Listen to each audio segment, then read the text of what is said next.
Sometimes the most dangerous place isn't the dark street beyond the fence. It's the room next door in your own dorm. Inside the walls of Gallaudet University in Washington, D.C., the only university in the world designed for the deaf, 2 students were murdered, same dormitory, 4 months apart, and the killer walked among them the whole time, sitting beside them in class, borrowing a pen, offering condolences.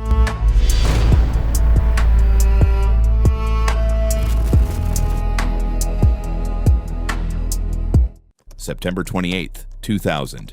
Gallaudet University, Washington, D.C. The campus sits in the heart of one of the city's roughest neighborhoods, yet feels like a completely different world, enclosed by fencing on all 4 sides, with its own rules, its own language, its own culture. For the students here, this place meant something more than just a university. It was a community, a safe space. At 8 p.m. in Cogswell Hall, a student approached the on-duty resident advisor, Lauren Husby. He was supposed to meet freshman Eric Plunkett for a tutoring session, but Eric never showed up.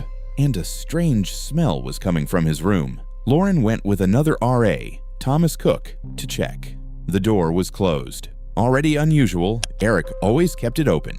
They rang the doorbell. The light above the door flashed, as it does for deaf students. No response from inside. Thomas used the master key. They stepped in, turned on the light, and saw something they were not prepared for. On the floor, a large, dark red stain. Then another, and beyond them, a body. Face down, Eric Plunkett, 19 years old, a freshman from Burnsville, Minnesota. Mild cerebral palsy, living on his own for the first time in his life, and by all accounts, thriving. His room sat at the far end of the hall. He always kept the door open and welcomed anyone who passed by. Police documented the scene. A broken chair, possibly used for multiple blows. Computer on. Belongings seemingly untouched. Detectives quickly ruled out robbery. The laptop, gadgets, and cash all appeared to be there. But there were details they only learned later. First, Eric's wallet was missing. Nobody noticed during the initial sweep. In fact, investigators wouldn't realize it was gone until several weeks into the case. Second, Eric's computer was running. He had been chatting online with his sister Erin right before his death. And at some point, she noticed. In the webcam frame just behind Eric, a figure moved past the doorway. Someone had been standing there. Detectives began interviewing students and immediately hit an obstacle they hadn't anticipated. Not a foreign language barrier, a sign language barrier. Every interview required an interpreter. Every nuance risked being lost in translation. Still, facts began to surface. Eric had recently become secretary of the campus LGBTQ+ club. One student was seen signing something offensive after Eric's death. Multiple theories emerged, a hate crime or something personal. It turned out Eric had been in a romantic relationship with a classmate. First name, Thomas. Last initial, M. The investigation thought it finally had a direction. What it didn't know yet was that it was already heading completely the wrong way.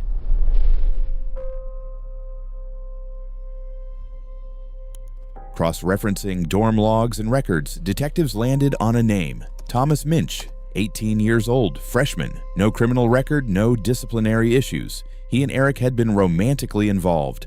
Then they argued, and by all accounts, the breakup hit Minch hard. 5 days after the murder, Minch was brought in for questioning. Detectives listened for over 2 hours, and then he said the words that changed everything. To the detective leading the case, that sounded like a confession. He didn't stop to analyze whether a shove during a fight matched what the crime scene actually showed. He stood up, said Minch's name, and made the arrest. Which raises a real question.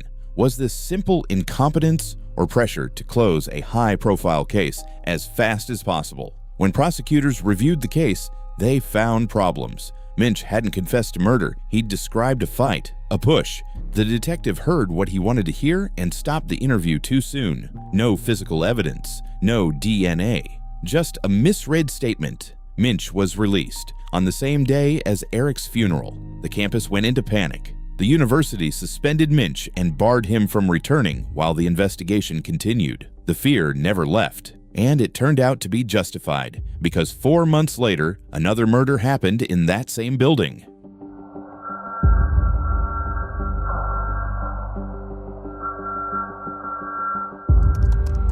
February 3, 2001, Cogswell Hall, same building.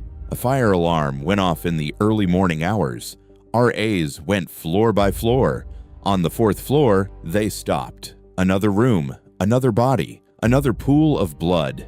Benjamin Varner, 19 years old, a sophomore from San Antonio, Texas. Quiet, reserved, but known for his kindness and willingness to help anyone. His body lay on the floor behind an overturned mattress. Multiple stab and slash wounds. His wallet, debit card, and checkbook were gone. This time, the killer left a trail, literally. During the struggle, he'd been cut too. A bloody shoe print led from Varner's room down the hallway to the exit and out to a dumpster behind the building. Inside, a blood-stained jacket, then a knife. After that, the trail disappeared. The connection between the two murders was impossible to ignore. Same dorm, same age group, same impunity. The campus was gripped with fear. Students were asking themselves whether it was even safe to stay. But this is exactly the moment where the investigation changed course, because what they found next forced them to rethink everything from the beginning.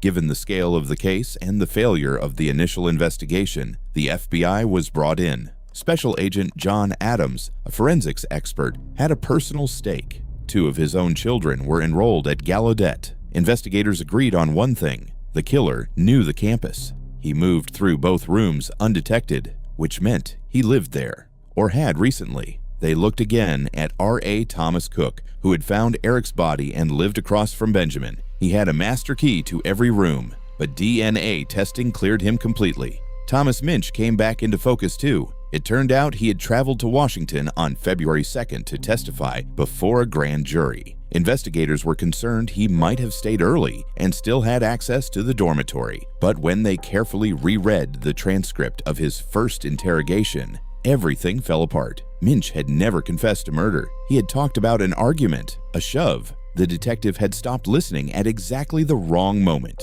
With no DNA and no physical evidence, Minch was permanently cleared. The investigation was at a dead end, but the agents kept looking, and the break came from somewhere no one expected. Days after the murder, Varner's bank flagged a suspicious transaction. Someone had cashed a check from his account after he was already dead. The check was made out to a student at the university, Joseph Mesa Jr., 20 years old, a sophomore originally from Guam. He was the one who first reported the strange smell from Eric's room that September evening. He lived directly across the hall, and even after transferring to a different dorm, he kept coming back to Cogswell Hall. Bank cameras caught Mesa at the window, check in hand. In the memo line, laptop. Benjamin Varner had never sold him any laptop. Investigators brought Mesa in and asked to see his hands. Fresh cuts on both palms, exactly where a blade slips when you stab without a guard and hit bone. Mesa denied everything. He'd never been in Varner's room, never received a check, knew nothing about a laptop. But every lie left another thread for investigators to pull. They were preparing a search warrant. Then, Mesa did something no one saw coming. On February 13th, 2001, Joseph Mesa Jr. walked into the police station on his own.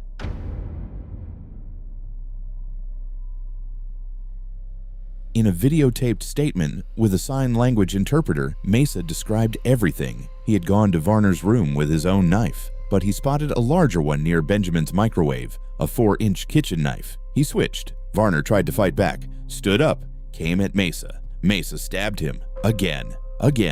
Varner went down. Mesa took the wallet and the checkbook, went back to his room, and signed himself a check for $650. The motive? Money. Just money. Mesa had $550 at the time. He wanted another $650 to buy his girlfriend a TV so that everything would match. All purple, one color throughout the room. He said exactly that to investigators. Then detectives asked, "Is there anything else you'd like to tell us?" Mesa said yes. He had also killed Eric Plunkett. Same motive, robbery. No hatred, no jealousy, no ideology. 2 people dead because he wanted more cash. A search of Mesa's room confirmed everything. Blood-stained Nike shoes that matched the prints from Varner's hallway. Items purchased with Eric Plunkett's debit card after his death. And here's a detail that sheds light on the whole case. Back in 1998, before either murder, Mesa had already been suspended from Gallaudet for over a year for stealing his roommate's ATM card and withdrawing $3,000. That record was never checked during the initial investigation. If it had been, Benjamin Varner might still be alive.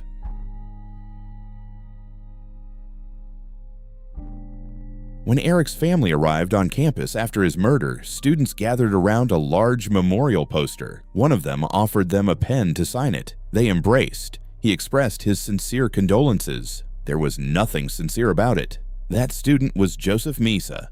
Eric's sister later reviewed the footage from their last video chat and recognized the figure that had passed by the door that night. It was Mesa. He was standing in the doorway while she and her brother said goodbye. And Benjamin Varner, just weeks before Mesa killed him, had lent Mesa $60 for a cab ride from the airport, just being a good neighbor. Mesa repaid that kindness with 17 stab wounds. This case raised an uncomfortable question. Publicly, in the pages of the Washington Post, the lead detective focused on a jealousy theory and ignored everything pointing to robbery. Eric's wallet was missing, not logged. His debit card was used the day he died, not followed up on, and the store security footage was erased before anyone asked for it. Mesa already had a record of stealing a fellow student's ATM card, never checked, and he was the first person to report the smell from Eric's room. A basic rule of detective work, apparently not followed here. The failure wasn't one bad decision. It was a system that, after a wrongful arrest, didn't reset. It just kept moving in the same wrong direction. Thomas Minch, the 18-year-old from New Hampshire whose name was dragged through the press, later sued the university. He said his life had been destroyed. He never returned to Gallaudet. On July 10, 2002, Judge Robert Richter read the sentence: 6 life terms without the possibility of parole, plus 90 additional years on 13 accompanying counts: robbery, theft, illegal use of banking cards, check forgery, and carrying a deadly weapon. 15 charges total, 15 counts of guilty. Mesa sat motionless as the interpreter signed each word of the sentence to him. No reaction on his face. Joseph Mesa Jr. is currently serving his sentence at the federal penitentiary in Atwater, California, a high-security facility not far from San Francisco, where he was born. However, his home will forever remain prison. They say justice is about balance, but this case is a reminder the balance is restored far too late. 2 young people who had just found their place in the world paid with their lives for someone else's greed. $1,200 in total. They only wanted to learn, to connect, to live. Human nature is wired for trust. We trust the person next door, the classmate, the one who handed us a pen at a memorial. Sometimes that trust gets you killed, but there's something else here too. Justice did come. Slowly, through errors, through one young man's ruined student life. But it came. Mesa will never hand anyone a pen again. If this story stayed with you, subscribe to the channel. New cases every week. Real crimes, real investigations, real people. No sensationalism, no filler. Hit like. It helps the algorithm reach people who actually want to watch this kind of content. And leave a comment. What hit you hardest in this case? The investigative failures, Mesa's cold calculation, or that pen at the memorial? Thank you for watching until the end. See you in the next one.